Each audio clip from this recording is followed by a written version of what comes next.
आपके परीक्षा के लिए गेस, ठीक है ना, कौन कौन सा क्वेश्चन लड़ सकता है। सबसे पहला प्यारे बच्चों ध्यान रखिएगा, पत्र कितने प्रकार के होते हैं ये पहले आप देख लीजिए।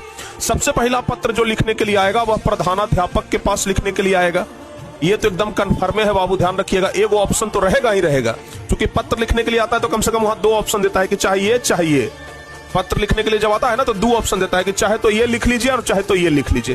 तो आप लोगों को प्रधानाध्यापक के ऊपर तो आएगा, यह बात की एकदम 100% गारंटी, ठीक है ना, 100%। ध्यान रखिएगा, प्रधानाध्यापक के ऊपर तो पत्र लिखने के लिए आएगा ही आएगा।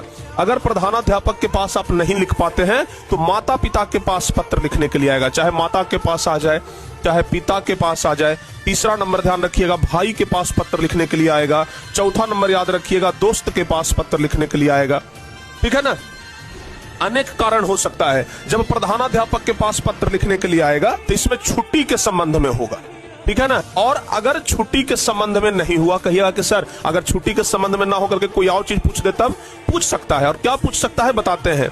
छुट्टी के संबंध में अगर नहीं पूछेगा तब पूछेगा चरित्र प्रमाण पत्र निर्गत करने के संबंध में। तो या तो छुट्टी के संबंध में नहीं आएगा ना तो चरित्र प्रमाण पत्र निर्गत करने के संबंध में आएगा, दोनों में से कोई एक को कन्फर्म रहिएगा।